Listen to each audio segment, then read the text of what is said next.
जिला से कबोली है जनी टकर टकर कौन उपाय करबे चली नहीं चकर चकर कि हमार जिला सुना जरी एक लफड़ा हो कि हमार जिला सुन ई कहतड़ी कि हमार जिला सुना जरी एक लफड़ा हो तब हमनी का कहले बनी कि तोरा जिला के भातार जिला छपरा हो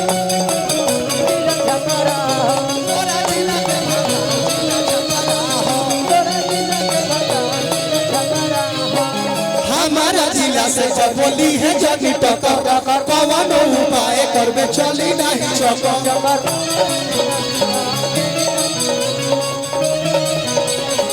अरे हमारा जिला से बोली है जगी टकर कौन उपाय करबे चली नहीं चकर हमार जिला सुन जरी कि हमार जिला सुन जरी एक लफड़ा तोरा जिला के भातार जिला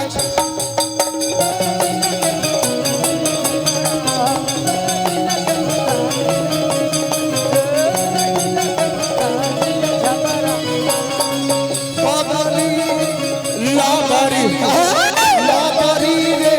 लाबरी हले नदी हले जनाए सबरी हले नदी हले जनाए सबरी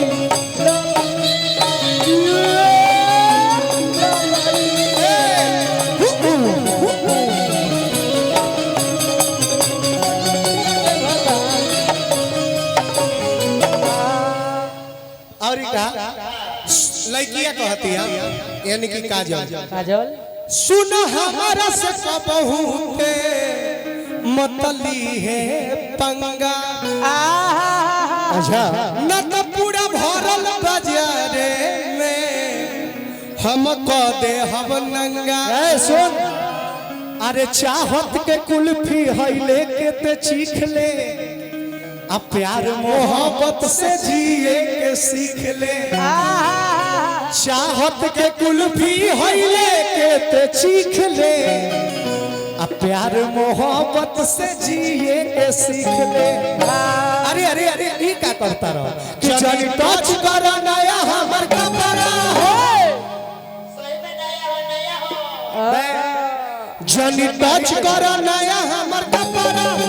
तोरा जिला के भातार जिला छपरा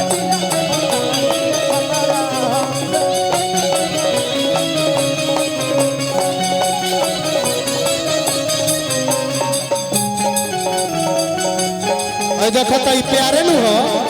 वहां से भैया आ गेलो दिल से प्यार भैया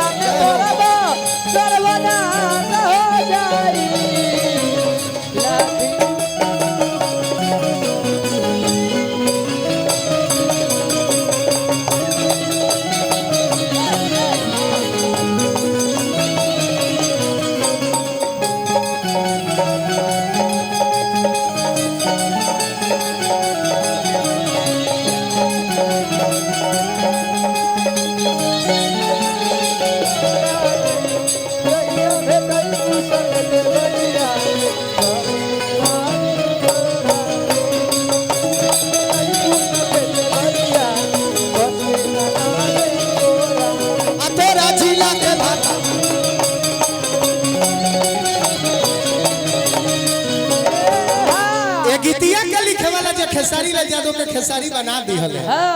कि महेश परदेसी पर दुमा आहा के हमारा जिला जिला जिला आ कहियो ना गारे पैबे ते प्यार के किला कि छपरा जिला के मरद हई खाटी ठोक दे हम मुंह से ले ले बुमाटी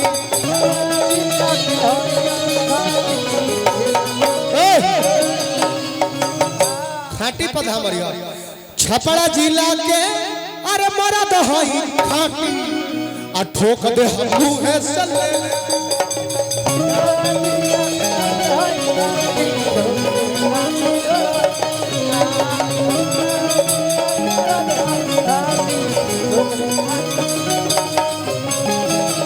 तो इनकर गाँव है बुझा जानिया खरा हो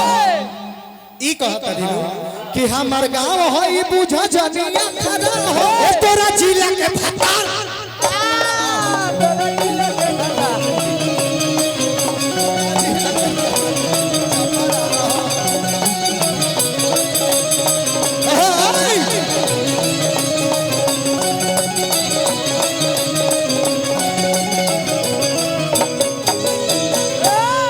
रोशन